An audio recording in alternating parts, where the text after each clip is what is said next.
Students, losses of power की बात करेंगे। ऑप्टिकल फाइबर में जब लाइट ट्रेवल होती है मल्टीपल रिफ्लेक्शन रिफ्रैक्शन की फॉर्म में, तो कुछ लाइट जो है वो ऑब्जर्व हो जाती है। यानी कि अगर हम देखें कि लॉसेस किस किस तरह से होते हैं, कि कौन कौन से तरीका कौन कौन से प्रोसेसेस जो हैं, फिनोमेना जो हैं वो लॉसेस की वजह बनते हैं, तो एक तो ऑब्जर्प्शन है।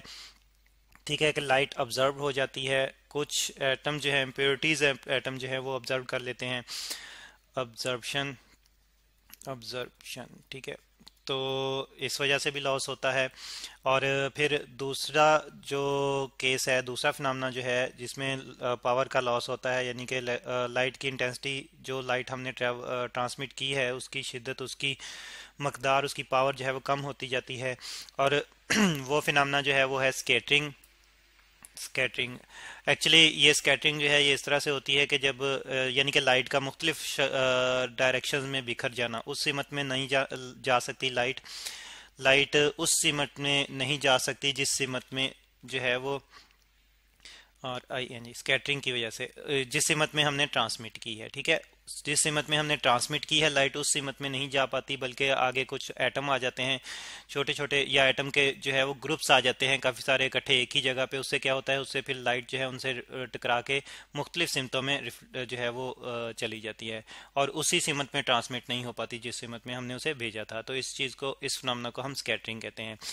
अब ये कहाँ पे होती है? ये जॉइंट्स पे होती है। जब हम ऑप्टिकल फाइबर को के जॉइंट्स लगाते हैं, तो वहाँ पे एटम जो है एक दूसरे के काफ़ी करीब करीब, यानी कि ग्रुप ऑफ एटम्स बन जाते हैं एट जॉइंट्स। जॉइंट्स पे ग्रुप्स ऑफ एटम्स बन जाने की वजह से स्कैटरिंग होती है। वो एटम्स जो हैं उनके साथ लाइट टकरा के मुख्तलिफ सिमतों में बिखर जाती है और आगे नहीं बढ़ पाती।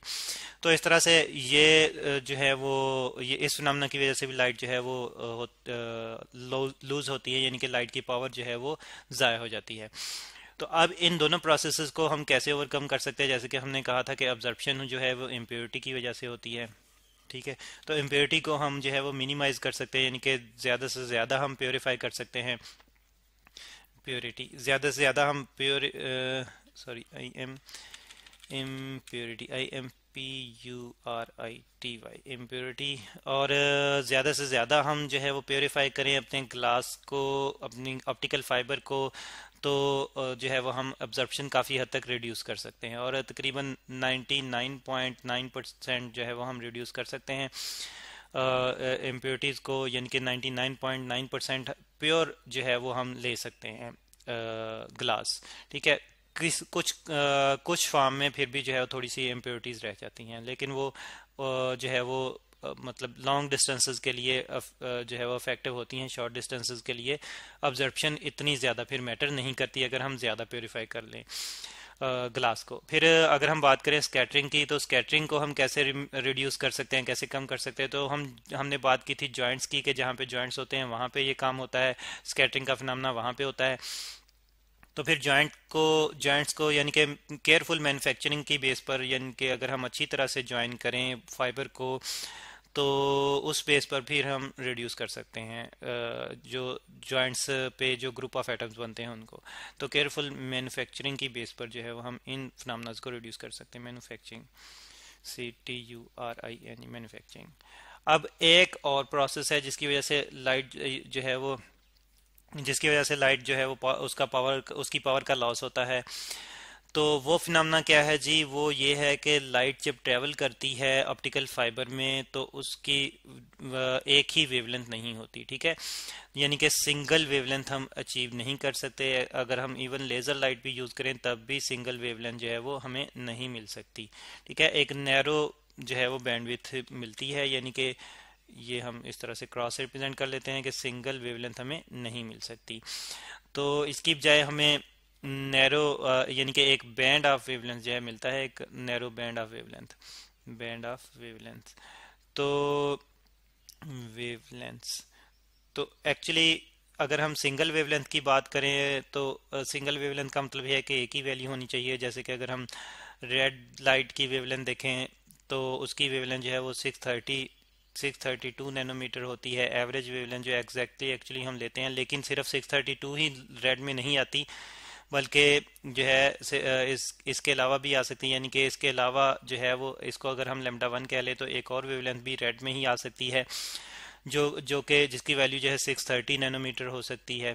ठीक है, ये भी वेवलेंथ भी रेड में होती है। इसी तरह से जो है वो एक और वेवलेंथ भी जो है वो रेड कलर में आ सकती है, जिसकी वैल्यू हम 6 जो है वो 25 ले सकते हैं। ठीक है, तो इस तरह से हम देख रहे हैं कि डिफरेंट वैल्यूज़ की हमें, मतलब एक ही कलर में जो है वो डिफरेंट वैल्यूज़ हमें वेवलेंथ की मिल रही हैं। तो इस तरह से हम सिंगल वेवलेंथ जनरेट नहीं कर पाते। अगर सिंगल वेवलेंथ जनरेट हो जाती तो इसका मतलब ये है कि लाइट जो है बिल्कुल एक एक बहुत शार्प बीम, एक बहुत शार्प लाइन की फॉर्म में ट्रेवल करती है, लेकिन एक्चुअली ऐसा नहीं होता, बल्कि उसका कुछ ना कुछ जो है वो डायमीटर होता है, एक बीम होती है जिसका एक स्पेसिफिक जो है वो डायमीटर होता है। ये इस तरह से आप देख सकते हैं इसको। ठीक है, तो इस तरह से इसमें जो है वो सिर्फ एक ही वेवलेंथ फिर नहीं होती, बल्कि एक से ज़्यादा वेवलेंथ होती हैं। अब एक से ज़्यादा वेवलेंथ होने का क्या नुकसान है? तो उसका नुकसान ये है कि हर वेवलेंथ जो है वो डिफरेंट एंगल पर रिफ्लेक्ट और रिफ्रैक्ट होती है। तो उसकी वजह से फिर जो है वो वेवलेंथ से एक दूसरे से सेपरेट हो जाती है, यानी कि लाइट जो एक्चुअली हमने ट्रांसमिट की होती है वो एक दूसरे से जो है वो दूर दूर हो जाती है, सेपरेट हो जाती है, डिस्पर्स हो जाती है, बिखर जाती है। ठीक है, इसको अगर हम स्टेप इंडेक्स फाइबर में देखने की कोशिश करें कि ये इस किस्म का फिनोमेना स्टेप इंडेक्स फाइबर में जो है वो होता है और कैसे होता है, ये हम देखते हैं डायग्राम की मदद से। तो फिर यहाँ पे हम जो है वो रिप्रेजेंट कर लेते हैं एक स्टेप इंडेक्स फाइबर को। ठीक है, ये हमारे पास स्टेप इंडेक्स फाइबर है। इसमें हम देखते हैं कि जब लाइट यहाँ पे ट्रांसमिट होगी, चलें यहाँ पे हमने single mode step index fibre की अगर हम बात करें, यहाँ पे हमने लाइट इंट्रोड्यूस करवाई, हमारा सोर्स यहाँ पे है, लेकिन हमने कहा कि उसमें एक नैरो वेवलेंथ बैंड है, यानी कि मुख्तलिफ किस्म की वेवलेंथ्स हैं। तो जब ये यहाँ पे फॉल आउट करेगी, ये लाइट जब यहाँ पे फॉल आउट करेगी, तो यहाँ से ये मुख्तलिफ वेवलेंथ जो है मुख्तलिफ सिमतों में रिफ्लेक्ट हो जाएंगी। फिर ये है कि सिर्फ डायरेक्टली फॉलो आउट नहीं करेगी, बल्कि दरमियान में ये रिफ्लेक्ट होती भी मतलब रिफ्लेक्ट भी हो सकती है, तो जिसकी वजह से वहाँ पे भी वेवलेंथ जो है सेपरेट हो सकती हैं। ठीक है, यहाँ से भी वेवलेंथ सेपरेट हो सकती हैं। लेकिन अगर हम सिर्फ यहाँ पे बात करें कि अगर यहाँ पे वेवलेंथ सेपरेट हो रही हैं सिर्फ इंटरनल रिफ्लेक्शन की वजह से, यहाँ पे वेवलेंथ जो है वो मतलब एक वेवलेंथ इस तरफ चली जाएगी, एक वेवलेंथ इस तरफ चली जाएगी, एक वेवलेंथ इस तरफ चली जाएगी। तो अब इससे क्या होगा, इससे स्टूडेंट्स ये होगा कि जो एंड पे जो है वो हमें एक ही टाइम पे सारी की सारी इन्फॉर्मेशन नहीं मिलेगी, बल्कि डिस्टॉर्टेड सेपरेटेड इन्फॉर्मेशन मिलेगी। यानी कि लाइट जो है वो कोई एक वेवलेंथ जो है वो जल्दी पहुंच जाएगी, दूसरी वेवलेंथ आप देख रहे हैं कि यहाँ पे उनके पाथ जो है वो डिफरेंट हैं, पाथ डिफरेंट हैं, तो टाइम टाइम जो है वो डिफरेंट हो जाएगा हर वेवलेंथ का कवर करने का। इस ऑप्टिकल फाइबर का की टोटल लेंथ कवर करने का जो टाइम है वो डिफरेंट हो जाएगा, जिसकी वजह से एक ही टाइम पे सारी की सारी वेवलेंथ नहीं पहुंचेंगी, बल्कि डिफरेंट टाइम पे पहुंचेगी, जिसकी वजह से क्या होगा, हमारी जो सिग्नल हमारा जो होगा, हमारी जो इन्फॉर्मेशन होगी वो डिस्टॉर्टेड होगी। ठीक है, डिस्टॉर्टेड इंफॉर्मेशन या सिग्नल। ठीक है, सिग्नल। और इस तरह से हम जो है वो क्लियरली अपना सिग्नल जो है वो जज नहीं कर पाएंगे, इन्फॉर्मेशन क्लियरली रिसीव नहीं कर पाएंगे।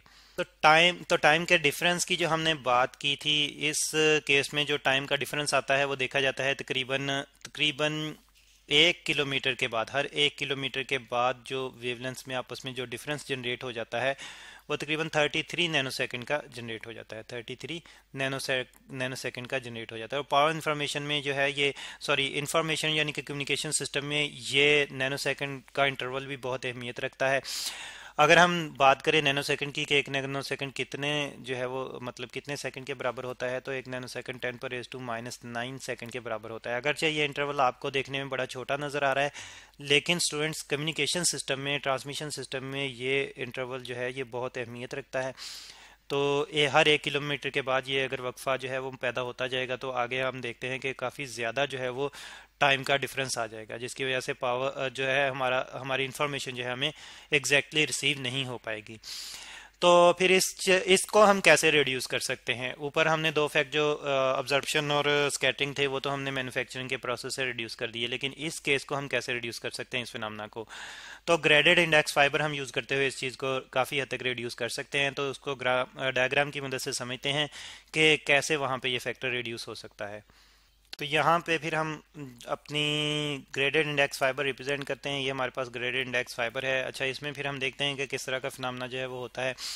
यहाँ पे स्टूडेंट्स कुछ ये होता है कि रिफ्रैक्टिव इंडेक्स क्योंकि इन्वर्सली प्रोपोर्शनल है स्पीड के, जैसे कि हम पहले भी डिस्कस कर चुके हैं ट्रांसमिशन सिस्टम में भी। तो फिर क्या होता है कि रिफ्रैक्टिव इंडेक्स इन्वर्सली प्रोपोर्शनल होने की वजह से अगर वेवलेंथ सेपरेट भी होती हैं, यानी कि ऊपर जाते हुए अगर वेवलेंथ एक दूसरे से दूर हट जाती हैं, एक दूसरे से अलग अलग हो जाती हैं, तो दोबारा से वापस आते हुए वही वेवलेंथ जो है वो दोबारा से फिर जो है वो एक पॉइंट पे ज्वाइन करती हैं। ठीक है, ये हम देख रहे हैं यहाँ पे कि ये पहले तो एक दूसरे से रिफ्रैक्टिव इंडेक्स कम हो रहा है, तो कोई ज़्यादा स्पीड से ट्रेवल कर रही है और किसी की स्पीड उससे कम है। लेकिन जैसे ही रिफ्रैक्टिव इंडेक्स जो है वो ज़्यादा होता है तो दोबारा से स्पीड जो है वो कम हो जाती है, जिसकी वजह से वो आपस में दोबारा से मैचिंग कंडीशन में आ जाती हैं। तो इस तरह से हम देखते हैं कि वो दोबारा से एक दूसरे के साथ जो है वो मिल जाती हैं। तो इस तरह से यहाँ पे टाइम का डिले जो है वो तकरीबन ना होने के बराबर या बहुत कम जो है वो प्रोड्यूस होता है। ठीक है, और ये एक पॉइंट एक्स यहाँ पे भी हम देख रहे हैं कि दोबारा से मीट कर रही है, यहाँ पे एक पॉइंट वाई इस पे भी हम देख रहे हैं कि यहाँ पे वो मिल रही हैं। तो फिर देखा गया कि ये टाइम का डिफरेंस जो है ग्रेडेड इंडेक्स फाइबर में जो है वो हर 1 किलोमीटर के लिए टाइम का यहाँ पे डिफरेंस जो आता है वो तकरीबन सिर्फ 1 नैनो सेकंड तक आता है। ठीक है, तो फिर इस तरह से हम देखते हैं कि ग्रेडेड इंडेक्स फाइबर यूज़ करते हुए ये वाला फिनोमेना जिसमें सिग्नल डिस्टॉर्ट होने का खदशा होता है हम काफ़ी हद तक रिड्यूस कर सकते हैं। तो ये है स्टूडेंट्स लॉसेस ऑफ पावर्स और उनकी रिडक्शन के तरीकाकार।